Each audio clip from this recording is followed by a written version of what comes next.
What's up YouTube, Dave of wargames, bringing you a Spyral deck profile proxies from Circuit Breaker.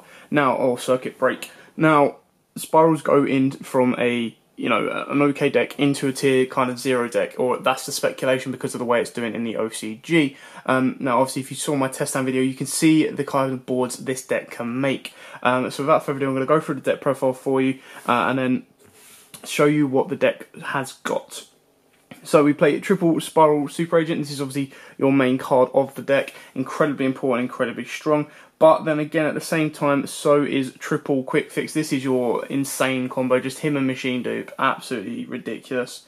Triple Spyral Gear. Drone again, massively ridiculous. Double Spyral Sleeper and double Last Resort. Now, some people only play one Sleeper. I play two for the pure fact that it may seem unnecessary, but getting two sleepers on board means you've got 4 pops, obviously 2 at a time.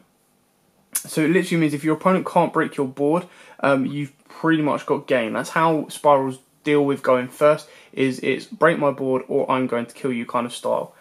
Next up we play the one Spyral Master Plan. Now you never really want to open this. Opening it kind of slows the combo down massively, which is why I'm considering playing it. Like, sometimes you think to play 2, but you really don't want to see it. So 1 is more than enough on this card. It is incredibly powerful when you do get it off on the combo, but like I said, if you open it, it's kind of like an annoying dead card. Double Ghost Ogre and Snow Rabbit and the one Glow Up Bulb. Now obviously Glow Up Bulb, there's multiple ways of you getting this to the grave to help you play your combos off and get you Nat Beast, which again can be really, really cool and important in this deck. Ghost Ogre, obviously, these can be Ashes if you want. I quite like Ghost Ogres. I am playing around with the hand trap ratio in this deck because obviously if you don't go first, you want to disrupt your opponent as much as possible so that they can't disrupt you during your turn.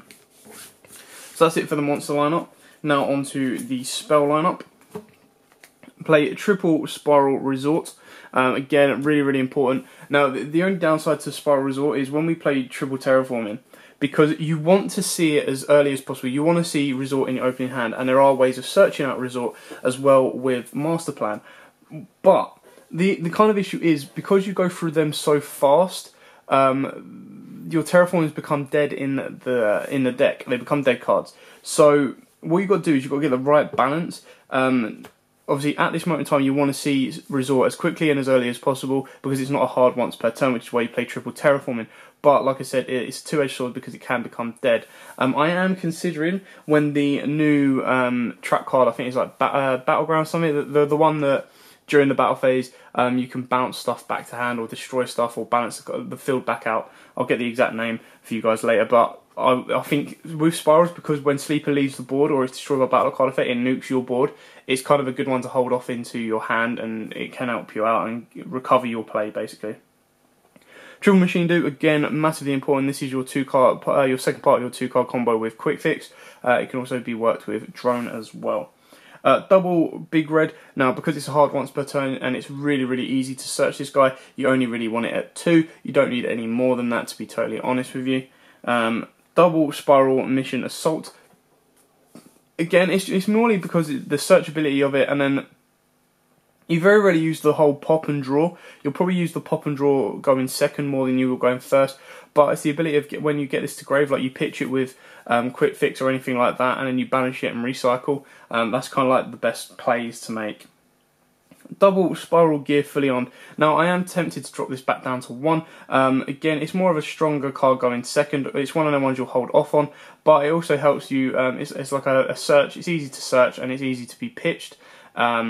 The alternative would be to use the other trap card, the other Spyral trap card that I don't actually play in the deck, Recapture, purely because of the banish effect. But Fully On is still an incredibly powerful card. Double Foolish Barrel Goods again to get your Spyral missions to the graveyard. Both spells and traps, and then we play the one for one, again helps your combos out massively. The Roder to search out your Spyral Super Agent, Foolish Barrel for your Glow Up Bulb, or Quick Fix should you want to get his combo off, and the one Rank Up Magic Astral Force. Now the reason I play this is to go into Zexal, and the reason I've chosen this one is because you can skip your draw phase. Instead of conducting your normal draw, you can add this card from the graveyard to your hand. So it lets you recycle it and then push again further. It's not massively important if you don't want to play the Zexal focus build. Like, when you get the Zexals on board, it's incredibly strong, but it's very rare to do so. So this card can easily be cut. It's entirely up to you. And then the traps, you only play a small lineup, which is double Spyral Mission Rescue and a Spyral Gear Utility Wire. Again, all searchable. Mission is probably the most important because it lets you bring one back from the grave, which might help extend your combos a little bit more. And then Utility Wire is a nice little bounce during your opponent's turn as your disruption.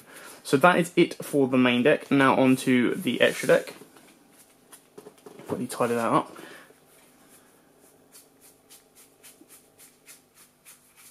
Okay, so for our link cards, obviously you're going to be playing your double Spyral, double Helix. It's too good. You can play 3, but with the speculation that it's going to be a secret, which means it's going to be the chase card, which also means it's going to be the pricey card,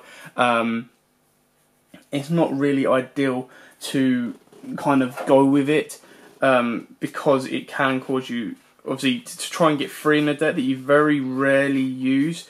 It might be a bit overkill in that sense. So 2 is probably more than enough. If you do manage to pick up a 3rd, then by all means put a 3rd in, because it is that cool in the deck.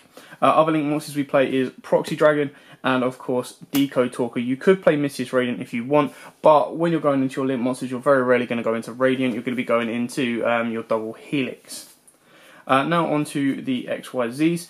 Not the XYZ, sorry, the only synchro we play, which is Nat Beast. Obviously, Guard Bowl play is still an incredibly powerful card in this format. And now on to the XYZ. So I play the 1 number F0 Utopic Future. To be totally honest, you could take this out. The only reason I kind of play this is what you can make a Princess Sprite and a Dullahan, and then you overlay those to free up a link space with Decode Talker to kind of extend your plays a little bit more that way. Speaking of which, we play double Sylvian Princess Sprite. The mill effect to either hit a Glart Bolt to grave or to add any of the spells or traps from your deck to hand can be really important and actually extend your combos. Again, seen in the test hand video, and it can be very important. It's a really awesome card as well. Ghost Trick Dullahan. Now obviously you can bump Dullahan up to 2 as well if you want to take one of the Princess Sprites down. It's still very cool. The reducing your opponent's monster's attack, it can be massively helpful, and then you kind of go from there. Next up we play the 1 number 39 Utopic Roach. So again, it helps out going into this guy, which we play double Utopic Zexal. Now the reason we play double is because we also play the Utopia package. So you can recycle the Astral Force so you don't brick your hands out, and then obviously you've got Roots, and then you've got Utopia that you can go on top of to make it Zexal. And then finally we play the 1 Tornado Dragon. It doesn't get used, to be totally honest. You can easily take Tornado Dragon out, because the only way you're going to make it is with 2 Spyral Super Agents, which very rarely happens, but it's just one of my preferred rank 4s in the game at this moment in time. But you could probably put in some more link monsters. Now again, when Circuit Break hits, you'll obviously put in Firewall and stuff like that. You can still put in Firewall now, but for this moment in time, this is kind of what I've got. If you do want to be putting into Firewall, you can get rid of Utopic Future, you can get rid of Tornado Dragon. If you don't want to play the Zexal engine, you can get rid of that, which leaves you open, gets rid of 7 space in your extra deck. So you've got 2 Firewalls there. You can go into some of the new link cards that come out in Circuit Break. You can put in a 3rd double Helix. You can put in more link monsters that way as well. So it's entirely up to you on how you want to play it from then on. I still think the Zexal play is really cool and helpful. It just really depends on when and how focused your build is on it. Anyway, that's it for the deck profile. Don't forget to like, comment, subscribe, share for more videos like this. Obviously check out the test stand video to kind of see the combos that they're going to be making, whether you want to be beating Spirals or whether you want to be playing Spirals yourself. So again, like, comment, subscribe, share, and until next time guys, as always, happy dueling.